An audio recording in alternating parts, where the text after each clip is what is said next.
একটা কথা প্রচলিত আছে, চুরিবিদ্যা মহাবিদ্যা যদি না পড়ে ধরা। দিয়াগো ম্যারাডোনা ধরা না পড়লেও ধরা পড়ে গেছে নেইমার জুনিয়র।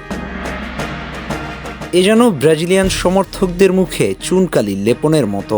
এতদিন কথায় কথায় আর্জেন্টাইন সমর্থকদের ট্রল করত ব্রাজিলের সমর্থকরা, বলতো তোমাদের অভ্যাস হচ্ছে হাত দিয়ে গোল করা, তোমাদের গুরুরা এটা শিখিয়ে গেছে তোমাদের।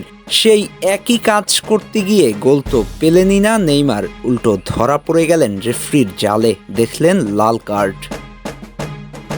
এদিন ইনজুরি কাটিয়ে সান্তোসের হয়ে বোটাফিগোর বিপক্ষে মাঠে নামেন এই ব্রাজিলিয়ান। ম্যাচের ৭৪তম মিনিটে এসে বোটাফিগোর ডিবক্সের ভেতরে একটা বল থেকে গোল আদায় করতে গিয়ে এমন ঘটনার জন্ম দিয়েছেন এই ব্রাজিলিয়ান। ইচ্ছাকৃতভাবে হাত দিয়ে বল ঠেলে জালে পাঠাতে চাওয়ায় রেফারির পকেট থেকে হলুদ কার্ড বের হলেও আগেই তার নামের পাশে ছিল এক হলুদ কার্ড। শেষ পর্যন্ত দুটি হলুদ কার্ডের সমন্বয়ে লাল কার্ড নিয়ে মাঠ ছেড়েছেন এই সুপারস্টার। এ যেন ম্যারাডোনার সেই ঘটনার পুনরাবৃত্তি। Argentine superstar Diego Maradona ২২ June ১৯৮৬ সালে মেক্সিকো সিটিতে অনুষ্ঠিত ফিফা বিশ্বকাপে কোয়ার্টার ফাইনাল ম্যাচে ইংল্যান্ডের মুখোমুখি হয়। ম্যাচের ৫১তম মিনিটে ম্যারাডোনা একটি বলের জন্য ইংল্যান্ডের গোলকিপার পিটার শিলটনের সঙ্গে লাফিয়ে ওঠেন। বলটিকে তিনি হাত ঠেলে জালে পাঠান, কিন্তু রেফারি সেটিকে বৈধ গোল হিসেবে ঘোষণা করেন। তখন এই গোল সম্পর্কে ম্যারাডোনা বলেছিল, এটা ছিল ম্যারাডোনার মাথা দিয়ে একটু এবং ঈশ্বরের হাত দিয়ে।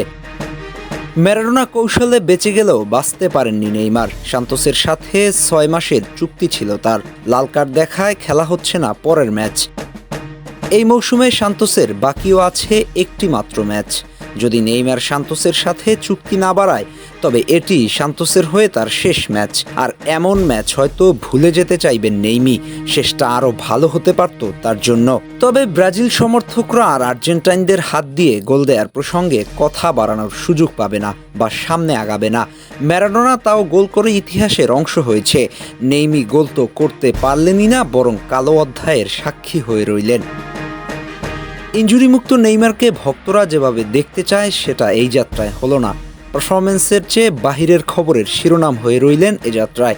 ফিট থাকলে সামনে হয়তো সুযোগ আসবে জাতীয় দলের হয়ে খেলার, ততদিনে নিজের পারফরমেন্সের উপর নজর দেয়া জরুরি।